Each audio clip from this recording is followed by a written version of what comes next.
Hello and welcome to Supposedly Fun. My name is Gregg, and I am here today to look at the Washington Post's 10 best books of 2023. This has become an annual tradition of mine to look at the Washington Post's best books of the year. I have done it. This is now the third year in a row. I'll link the previous 2 years in the description box down below if you would like to check them out as well.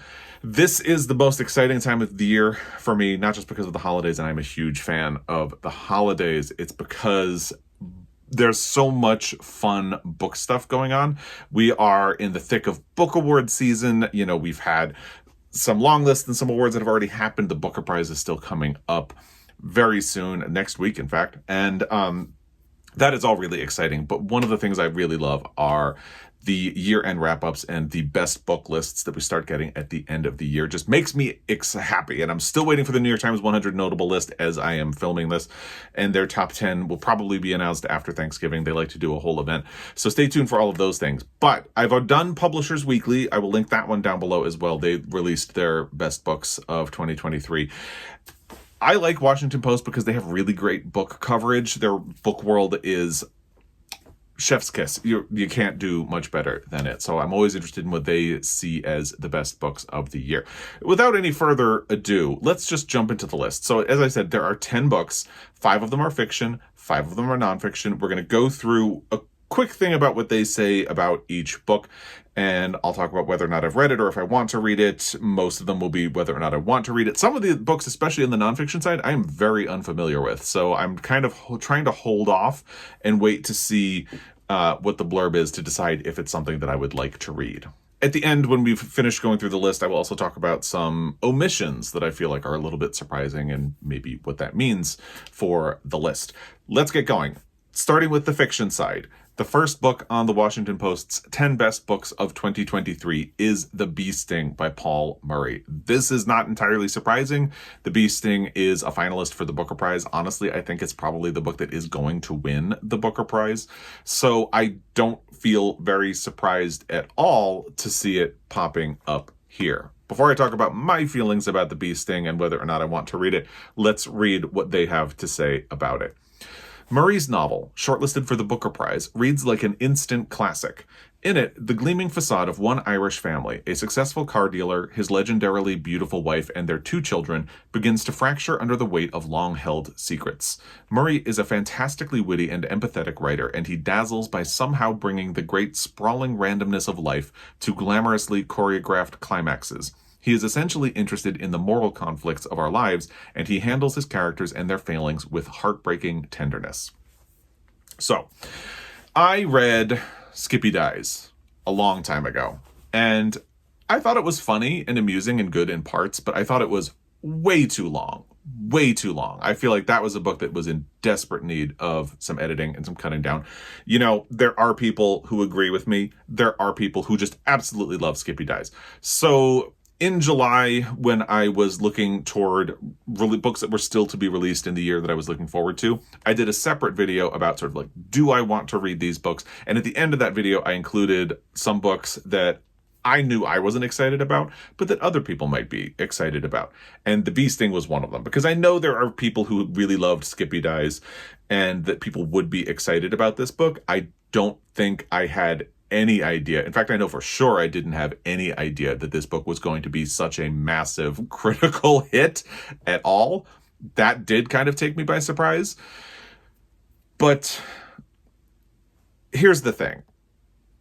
Nothing in the discourse about this book has really changed my mind about whether or not I want to read it. Because even people who read their way through the Booker Prize long list really had kind of mixed reaction to this book. There are a lot of people who love it, but even people who love it have some frustrations with it. And a lot of that has to do with parts of the book that are a little bit fractured and told in a sort of confusing way.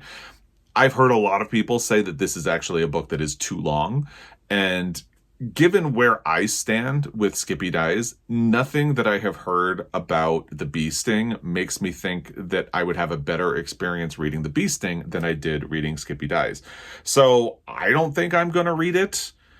Maybe if it does end up winning the Booker Prize, maybe if it keeps ending up on some more lists, I will end up rethinking. But again, I just haven't heard anything about this book that has really changed my mind. because a lot of people praised Skippy Dies when I read it. That was why I wanted to read it, because a lot of people talked about how funny it was, not quite on the level of that blurb that I just read, but people loved that book. And then I read it and I just really was not very impressed at all. And I feel like if I read The Bee Sting, I would just end up feeling frustrated all over again. So it's probably for the best that I just stay away, let the people who love it, and just everybody have a party, enjoy what you enjoy, and I will sit this one out happily. It's possible that I could end up changing my mind and giving it a try. I just really don't feel inclined to do so at the moment. Being honest, if you've loved it and you'd like to try to change my mind, feel free to do so in the comment section down below. Just know that there's a steep hill to climb right there, because I really didn't feel good about Skippy Dies, and I feel like I would just run into a lot of the same problems with The Bee Sting by Paul Murray. Next, we have The Heaven and Earth Grocery Store by James McBride. Also, extremely unsurprised to see this book on the list, because this is really shaping up to be one of the heavy hitters of 2023. Before I continue, let's see what they say about it. The National Book Award-winning author of The Good Lord Bird sets this exuberant novel in a ramshackle Pennsylvania neighborhood before and during the Great Depression. There, Black and Jewish residents come together to hide an orphan from state officials who want to send the boy to a harrowing institution ruled by a violent fiend. Such circumstances might seem to promise a grim tale, but this is a book by James McBride. Vitality and humor thrum through his stories even in the shadows of despair. This vibrant, love-affirming novel bounds over any difference that claims to separate us. I really want to read this book. I have actually been wanting to read this book since it was released. And if you follow along, you know this, but if you're new, or if you've just seen this video and decided to click on it without knowing who I am, hi. I had been planning to read this book when it was released, and right around that time we lost a dog, and I went into a tailspin, and it was a whole thing. So I didn't end up reading it, and I'm trying to catch up to it before the end of the year. So I have not read this book yet, but I really want to. I absolutely love The Good Lord Bird, which is faced out on my shelf right here. Absolutely love it. I was a little bit more muted on Deacon King Kong, but I did think that that book was going to win the Pulitzer Prize for Fiction. Ultimately, it did not. So I have a bit of a plan. I had listened to Deacon King Kong on audio, and I think the volume of storylines and characters in that book started to feel muddy by the end. And I'm a little worried that if I do this book on audio, that's going to happen again. So I managed to find a copy of the book and bring it into my library, and I'm hoping that I will manage to fit it in print before the end of the year. I think this has huge potential to win the Pulitzer Prize for Fiction. Again, I really thought Deacon King Kong was going to win, and The Good Lord Bird felt like a solid contender. James McBride has been making a case for himself, and I think he really, if you told me right now, predict what is going to win the Pulitzer Prize for Fiction, I would say The Heaven and Earth Grocery Store by James McBride, and I really am looking forward to reading this book. If you've read it, let me know what you thought of it in the description box down below. But right now, all of the feedback I've heard about it has made me even more excited to read it. And this is sort of like the opposite of what happened with The Bee Sting, where all of the feedback about that, even the good feedback, kind of reminds me of what I didn't like about Skippy Dies and makes me feel like that's not a book for me. All of the feedback about The Heaven and Earth Grocery Store reminds me of what I loved about The Good Lord Bird and makes me more excited to read it. So that is The Heaven and Earth Grocery Store by James McBride. The next book on the list is Loot by Tania James. This is something that had been on the long list for the National Book Award. I will have a link to that reaction video down below, because I went pretty in-depth about all of the books that were on that long list. So if you want more information about this book, check it out down below. Here, let's see what they say about Loot from the Washington Post. A real-life object of fascination, an 18th century automaton depicting a tiger biting into an Englishman's neck, is the basis for this novel. The story begins in, I guess it's Mysore, I don't know how to pronounce it, I apologize, with a 17-year-old peasant who has a talent for carving mechanical toys and spans decades as the curiosity he creates changes hands and crosses continents. James moves within the historical record while freely exploiting its considerable gaps and silences. Her prose is lush with the sights, sounds, and smells of India, France, and England, and always laced with Dickensian wit. This was a book that had jumped out to me from the National Book Award long list. I hadn't really heard of it before the long list.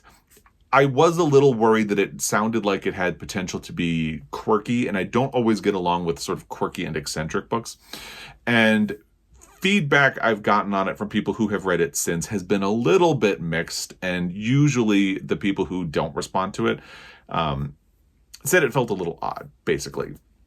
I am still interested in reading it. I just feel like, and giving it a try for myself, I just feel like there are so many books that I'm trying to cram in before the end of the year that it's unlikely to happen, because I would absolutely prioritize the Heaven and Earth grocery store and at least one other book that's going to be on this list before I would get to Loot. So if I get to it at all, it's probably going to be next year. And, you know, the danger in that is that when you prioritize other books, things keep jumping in the way, and it's very possible that I'll never end up getting to Loot, but I am interested in it. And if you have read it and have thoughts that you would like to share about it, I would love to hear them. Let me know in the comment section down below, because it does sound like something that I would be willing to try.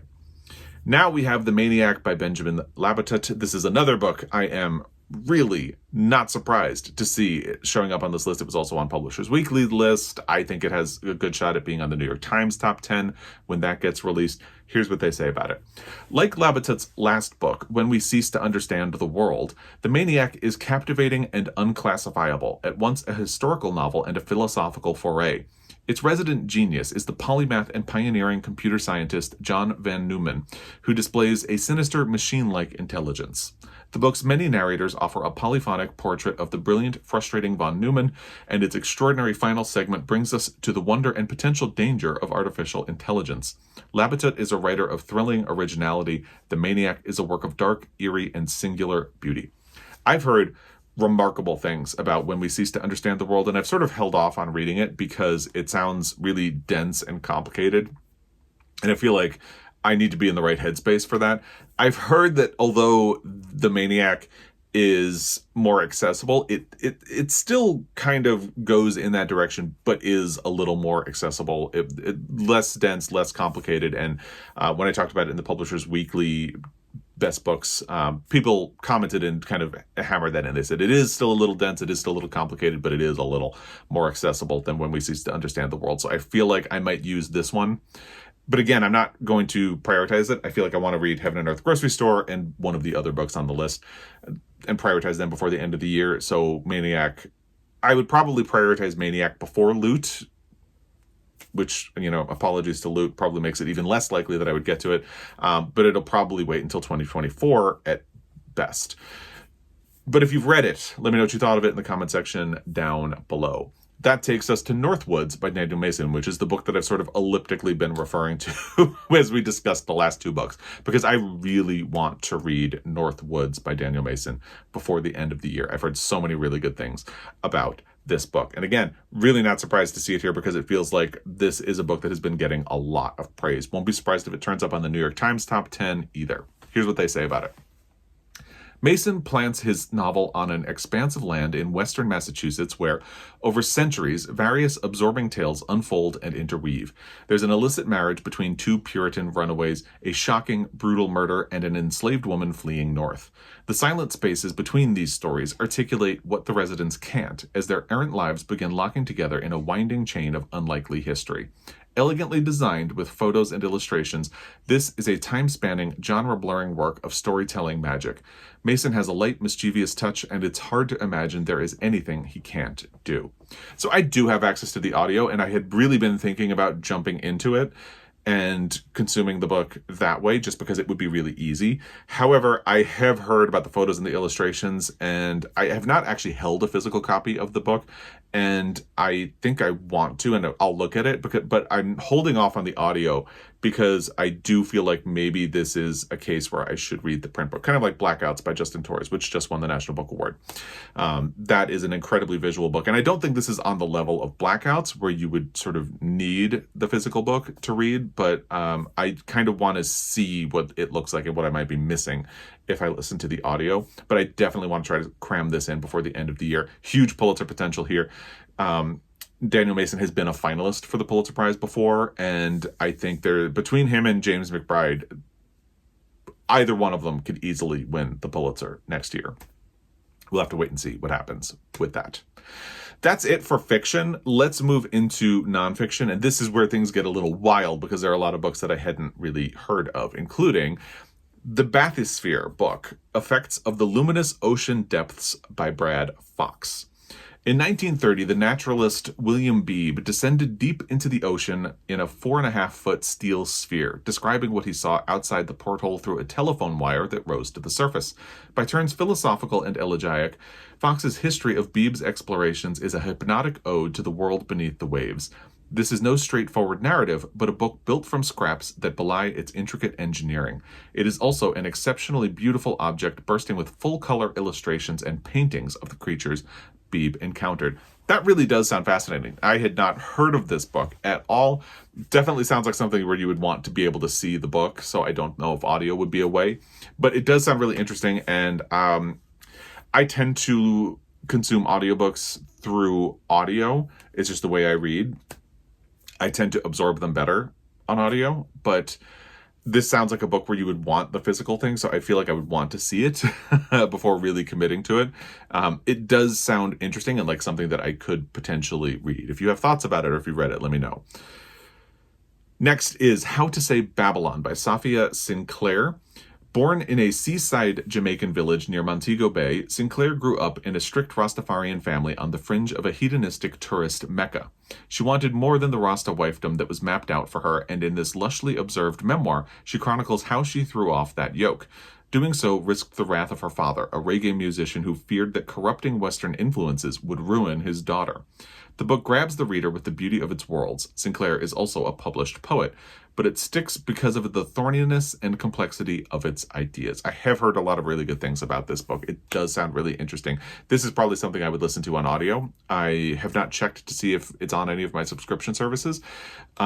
It sounds kind of important and urgent, and I have been responding to a lot of stories about women in agency. Like I just read Lessons in Chemistry and really enjoyed that, and the way Claire Keegan deals with that subject in her most recent book published in the United States, which is So Late in the Day. So this feels like a much more direct way of having a conversation like that. So I could potentially be interested in it. Again, I don't think I would prioritize it before the end of 2023. But I am probably, after I finish this video, going to check to see if it's on any of my subscription apps, the audio that is. And if it is, save it to my list and hopefully get around to listening to it at some point. Now we have Judgment at Tokyo, World War II on Trial and the Making of Modern Asia by Gary J. Bass. The post-World War II war crimes trial in Tokyo of leading Japanese military and civilian perpetrators lasted from May 1946 to November 1948 and resulted in 16 life sentences and 7 hangings, including that of the wartime Prime Minister and Minister of War, Hideki Tojo. This trial, far more complex, drawn out, and contentious than the Nuremberg proceedings, is the subject of Bass's comprehensive, landmark, and riveting book.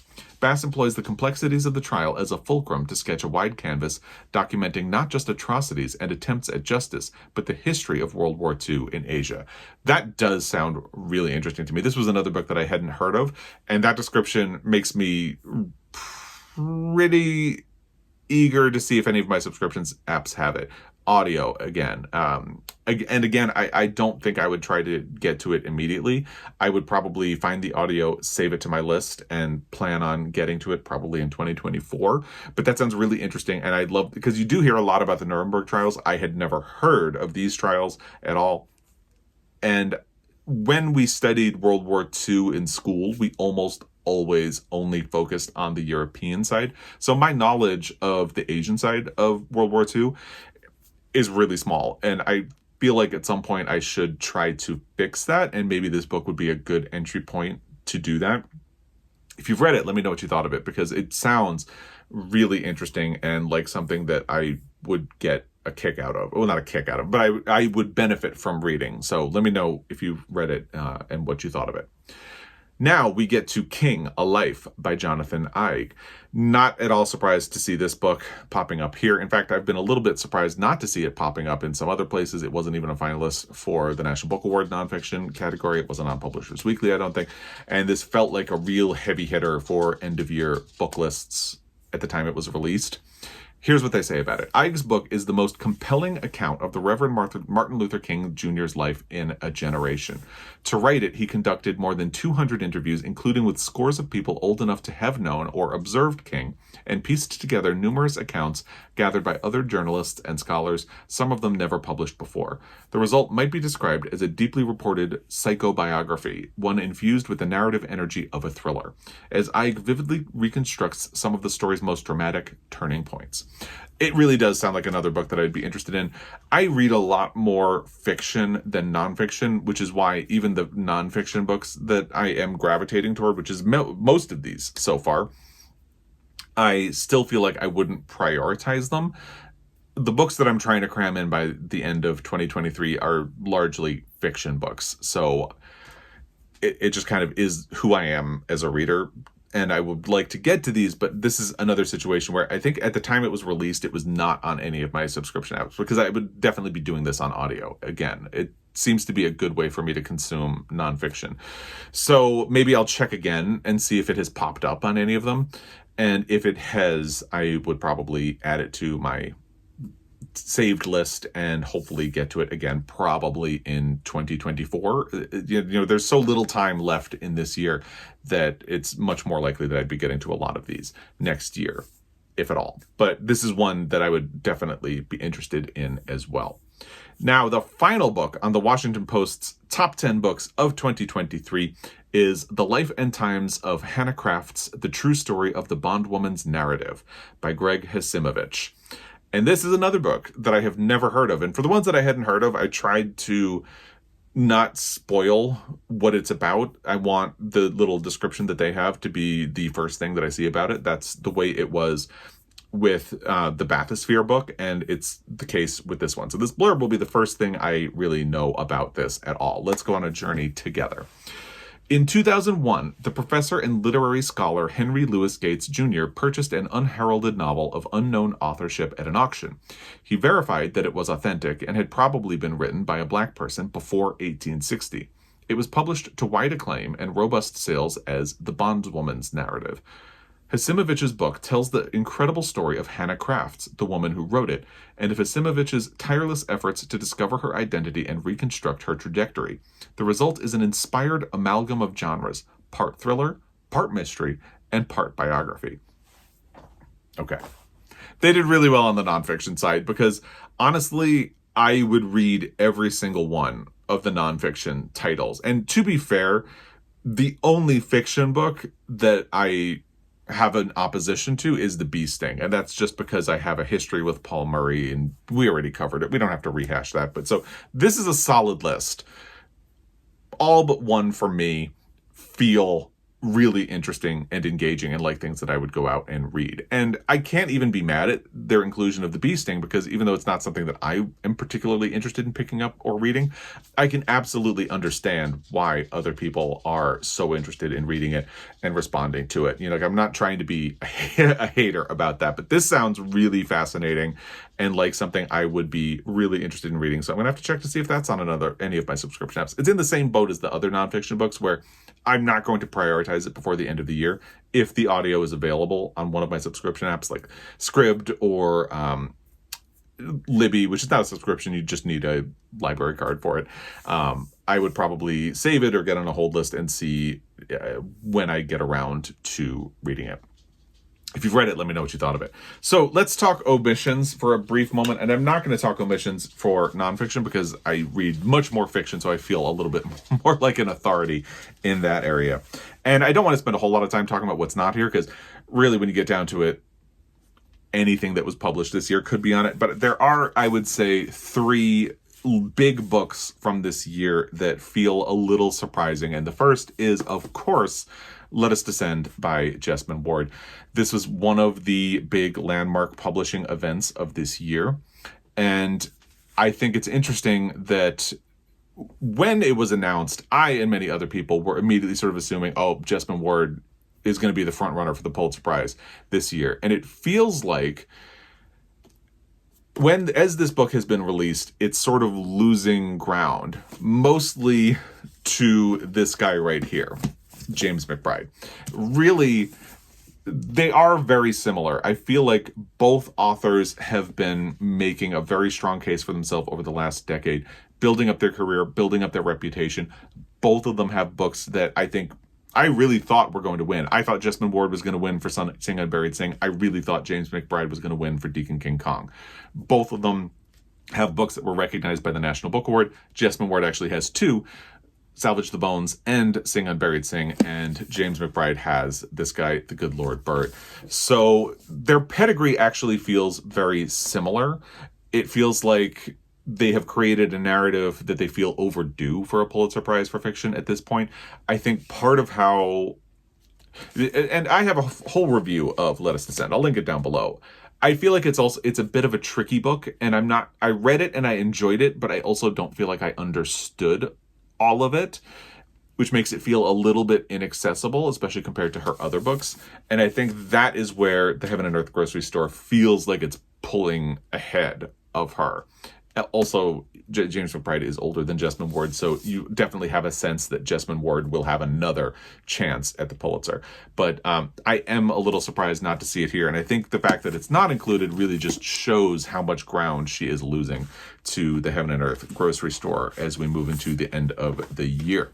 I am also a little bit surprised not to see Absolution by Alice McDermott, which feels like another Pulitzer contender. She has been a finalist for the Pulitzer Prize twice. This is a book that has gotten a really large amount of advance praise, and now that it has been released, again, kind of like Let Us Descend, it feels like it's losing a little bit of momentum instead of gaining it, whereas The Northwoods and Heaven and Earth Grocery Store are really ramping up speed and energy. And I think if Let Us Descend and Absolution don't show up on the New York Times top 10 list, it could be an indicator that they are really falling out of the conversation. We'll have to wait and see what happens when that list is announced. But I had really been anticipating that a lot of people were going to be talking about Absolution and Let Us Descend in glowing terms, and it feels like people have already settled their attention elsewhere. And the final book I would want to talk about as an omission is This Other Eden by Paul Harding, which is a bit of a cilantro book. A lot of people were not really fans of this. I like it and respect it more than I love it, but I think just the fact that it's on the shortlist for the Booker Prize and that Paul Harding is an author that a lot of people really like, he is a Pulitzer Prize winner for Tinkers, makes it a little bit surprising that he didn't show up here. I won't entirely be surprised if he doesn't show up on the New York Times list, but we'll see what happens. But so I think those, I would say, are my three biggest omissions from this list. I would love to hear what you think you're surprised not to see here as well. Let me know all of that in the comment section down below. Let me know feedback about any of the books you've read, any of the books you would like to read. Let me know if you think I should get over myself and read The Bee Sting. Just, let me know in the comment section down below. Stay tuned for more. The New York Times 100 notable books will be coming. The New York Times top 10 books of the year will be coming. I love paying attention to those lists. A lot more fun things are going to be happening before the end of the year, so stay tuned for all of that. As always, I really appreciate your time, and I will be back. Until next time, happy reading.